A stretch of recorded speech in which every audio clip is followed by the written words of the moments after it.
All right, let me tell you about my neighbor, Mark Harrison. Mark was living the dream, at least his dream. After years as a wildlife photographer, chasing critters across continents, he craved peace. Found this perfect mountain home, deep in the forest, miles from anywhere. Crisp air, killer views, just the sounds of nature, exactly what he wanted. The place needed work, sure. Remote location, lots of upkeep.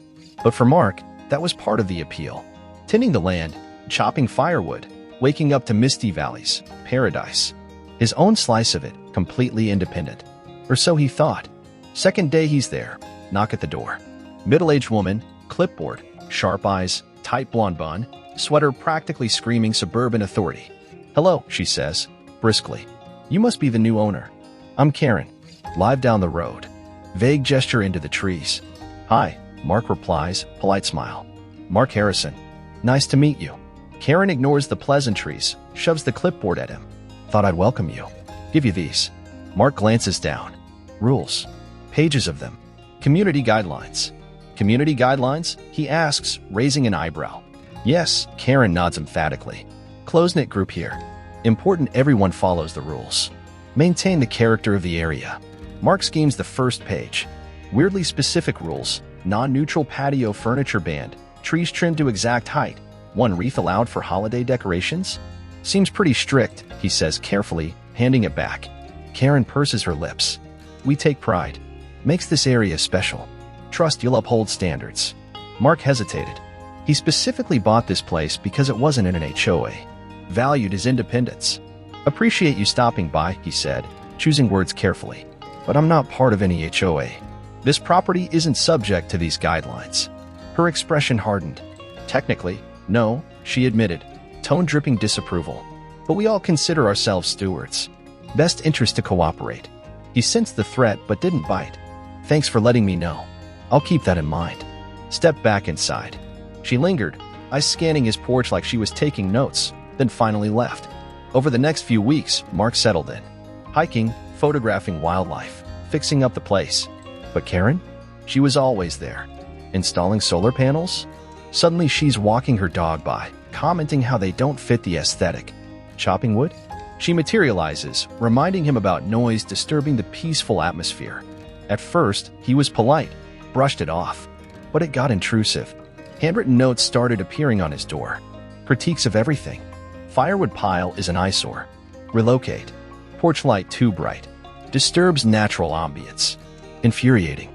Absurd. He wasn't breaking laws. His place was well kept. One morning, a code enforcement officer shows up. Complained about unauthorized construction. Mark shows him the solar panel permits. Officer leaves, satisfied but annoyed. Clear who filed the complaint. Weeks turn into months. Karen escalates. Rallies other neighbors, paints Mark as this disruptive outsider disrespecting community values. Organizes a meeting, Mark doesn't go. Circulates a petition demanding he comply with standards. Some neighbors sign, though many later tell Mark privately they think Karen's crusade is nuts. Mark refuses to budge. He's not breaking rules, not catering to her demands. But the constant pressure, the feeling of being watched, targeted, it's unsettling. One evening, sitting on his porch, enjoying the sunset, Karen walks down the road. Pauses at the edge of his property. Glaring. Mark meets her gaze, says nothing. She eventually walks off, but the look in her eyes, unnerving. Later that night, another note taped to his door. More aggressive. Warning. Continued non-compliance will have consequences. Felt a chill. Didn't know how far she'd go, but resolved to stay vigilant. His peaceful mountain retreat was starting to feel like a war zone. Karen's obsession just intensified. What started as annoying interference turned into a full-blown campaign. Mark had dealt with difficult people, but Karen was different, relentless. One morning, Mark's setting up new bird feeders. Spotted some rare species, wanted to encourage them. Hanging the last one, hears her voice, sharp, accusatory. Mark sighed, braced himself. Karen appeared, arms crossed, same disapproving sweater. What do you think you're doing? She demanded. Putting up bird feeders, he replied simply. She scoffed. Bird feeders? Any idea what pests those attract? Bears, raccoons, rodents. This isn't the city, you know. Mark struggled for composure. Well aware where I live, Karen. Taken precautions. Feeders are safe. Precautions won't matter when a bear tears through my property. She snapped. Irresponsible. Selfish. Endangering the neighborhood. Deep breath. Karen, with all due respect, my property, my responsibility. Got concerns? Talk to wildlife authorities. Her eyes narrowed. Don't think I won't. And this isn't over. Stormed off, muttering. Later, another note taped to his door. Longer this time. Underlined phrases, all caps. Karen researched wildlife regulations, cited sections she believed he was violating. Ended with, continue to ignore community safety, I will take action. Crumpled it, tossed it. Considered calling the sheriff about harassment, decided against it for now. Hoped she'd get bored. Find a new target. Nope. Few days later, woke up to voices. Peered out. Karen, with 2 other neighbors, at the edge of his property. Gesturing towards his house, the feeders. Rallying her troops. Building her case against him. Almost funny how absurd it was, but also deeply unsettling. That afternoon, email from the county wildlife office. Polite but firm reminder about regulations for bird feeders in bear country. Didn't accuse him of violations, just strongly recommended removing them for safety. Obvious Karen bombarded them with complaints until they intervened. Replied politely, explained his safety measures, expressed frustration with the harassing neighbor. Wildlife office responded, he was within his rights as long as he followed guidelines. Welcome reassurance, but Karen now had ammo, however flimsy. Next week, Karen escalated. Distributed flyers, warning neighbors about the dangers of Mark's bird feeders. Dramatic language, exaggerated claims, attracting predators, threatening children. Found one in his mailbox. Laughed at the absurdity, then anger flared. Saw the line at the bottom, contact local representatives. Demand action before it's too late. She wasn't just bullying him. She was trying to mobilize the entire community against him. While some neighbors saw through it, others started buying into her fear-mongering. Then, another knock. County inspector this time. Complained about illegal construction. Mark's heart sank. Again?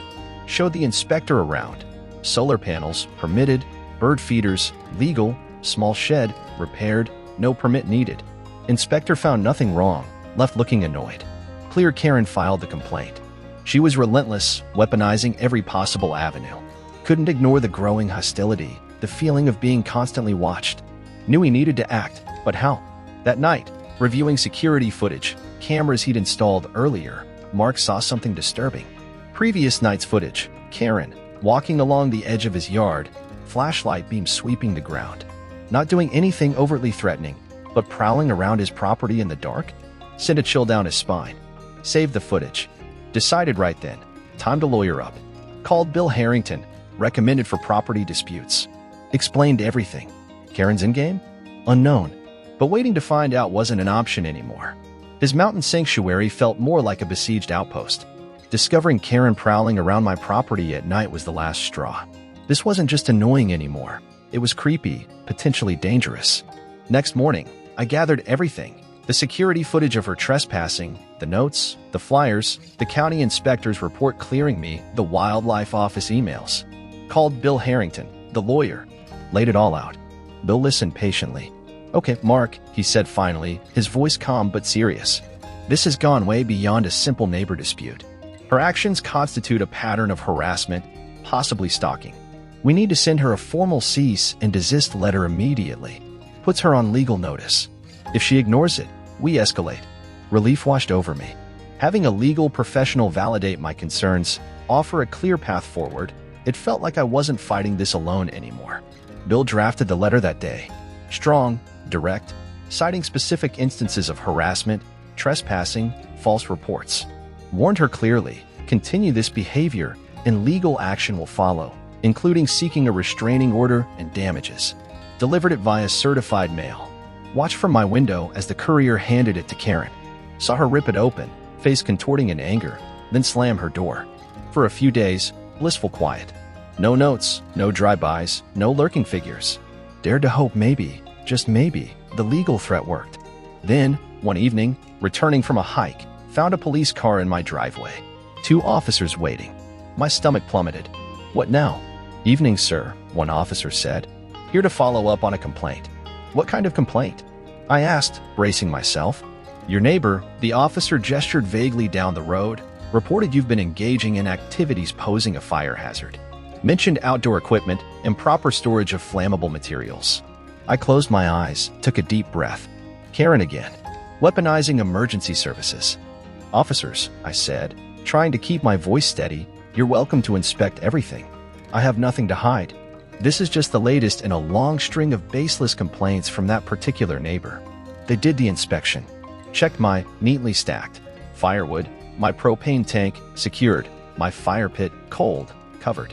Found absolutely nothing wrong. Seemed almost embarrassed. Looks fine to us, once said. Sorry to bother you. We have to respond to these calls. As they left, I felt drained. This was her new tactic? Filing false police reports? Trying to get me in trouble with the authorities? It was exhausting, infuriating. Lying awake that night, replaying it all, I felt a shift. Doubt started creeping in. Was this worth it? Maybe I should just sell, move somewhere else, escape this constant conflict. But then I thought about why I moved here. The peace, the freedom, the connection to nature. Karen wasn't just harassing me. She was trying to steal that peace, poison my sanctuary. No, I wouldn't let her win. The next week, more subtle sabotage. Found bird seed scattered near my trash cans, clearly trying to attract critters, create a nuisance for me. One of my security cameras, the one covering the backwoods, suddenly stopped working. Found the lens smeared with some oily gunk. Then, this weird chemical smell started lingering near my property line sometimes. Couldn't pinpoint it, but it was unsettling. Documented it all. Added it to the file for Bill. Installed more cameras, hidden ones this time. Felt like I was living in a spy movie, constantly vigilant. Then, Bill called. Mark, he said, sounding serious, just got a response from Karen's lawyer. She's denying everything, naturally. And get this, she's filed counterclaims. Accusing you of harassing her. Says you're spying on her, intimidating her, damaging her property. I let out a bitter laugh. Of course she is. She's twisting everything. Exactly, Bill said. Classic deflection. But her claims are weak, based on zero evidence. Ours, on the other hand. So, what's next? I asked, tired but resolute. We file a formal harassment complaint in court, Bill replied. Present all our evidence. The trespassing footage, the notes, the flyers, the false police reports, the vandalism attempts, the neighbor testimonies we've been gathering. We ask for a restraining order and significant damages. It's time to take the gloves off. Hearing that felt, right? No more cease and desist letters. No more waiting for her next move. Time to bring the fight to her, legally, decisively. That night, sitting on my porch, staring out at the dark, quiet forest, the weight of the situation felt immense. This peaceful retreat had become a battleground. But looking at the stars, breathing the crisp mountain air, I knew I couldn't back down. This was my home, and I would defend it, whatever it took. Karen picked the wrong guy to mess with. The fire. That's when everything changed. For months, I'd endured Karen's escalating campaign, the bogus complaints, the vandalism attempts, the constant feeling of being watched. It was exhausting, stressful, but I held firm, documented everything, trusted the legal process. But arson? That crossed a line I never imagined she'd cross. It happened late one night. Storm raging outside, rain lashing against the windows. I was asleep, dead to the world. Woke up abruptly to the shrill scream of my smoke detector. Jumped out of bed, heart pounding, smelled it immediately. Smoke, acrid, chemical. Grabbed my phone, flashlight, raced downstairs. The smoke was thicker near the back of the cabin, near the garage area. My mind flashed to Karen, the threats, the prowling. Adrenaline surged. Outside, through the rain-streaked window, I saw it. Flickering orange light near the garage wall. Flames licking up the side. Instinct took over. Dialed 911, shouting the address. Fire at my garage. Possible arson. Then grabbed the fire extinguisher I kept by the door. Burst outside into the storm. The fire was small, thankfully, mostly consuming a pile of rags soaked in something flammable. Gasoline. Maybe? Pushed up against the garage wall. Rain was helping keep it contained, but it was still terrifyingly close to catching the wood siding. Aimed the extinguisher, sprayed, emptied the whole canister until the flames sputtered and died, leaving just smoldering, stinking embers. Stood there, drenched, shaking, heart hammering, staring at the charred mess. Someone had deliberately tried to burn down my garage, maybe my whole cabin. Sheriff's deputies arrived within minutes, followed by the fire department. I walked them through what happened, showed them the point of origin, the remnants of the rags. showed them the security footage from earlier that evening. Karen, lurking near the property line again, just hours before the fire started. She didn't break the window on camera this time, I admitted, frustration thick in my voice. But she was here, just before the fire. The deputies took it seriously this time. The arson attempt, combined with the previous documented harassment, painted a clear picture. They collected evidence, the charred rags, the partially full gas can someone had carelessly left nearby under a bush, same spot I'd found the gloves and matches before. They assured me a full investigation would follow. The next morning, I met with Bill, my lawyer. His usual calm demeanor was gone, replaced by grim determination. "This changes everything, Mark," he said, reviewing the photos and the police report. "Attempted arson? This isn't just harassment anymore. This is potentially attempted murder, depending on intent. We hand everything over to the sheriff and the DA. Let the criminal justice system take over on this front." Our civil suit for harassment? It just got a nuclear boost. And things moved fast after that. The evidence, while circumstantial regarding Karen starting the fire herself, was damning in context. The gas can found near the scene had partial prints matching. Surprise, surprise, the disgruntled handyman Karen had hired before, the one who confessed to helping her with other harassment tactics after being questioned about the fence incident. Apparently, after the restraining order and the failed legal maneuvers, Karen got desperate. Hired this guy again, likely paid him to set the fire, hoping to scare me out for good, maybe even destroy evidence. The handyman, facing serious charges himself, quickly flipped, confessing everything, detailing how Karen had planned the arson attempt, paid him, provided the materials. Karen was arrested. Seeing her, the woman who had made my life a living hell for months, being led away in handcuffs, it wasn't triumphant, honestly. It was just sad, pathetic.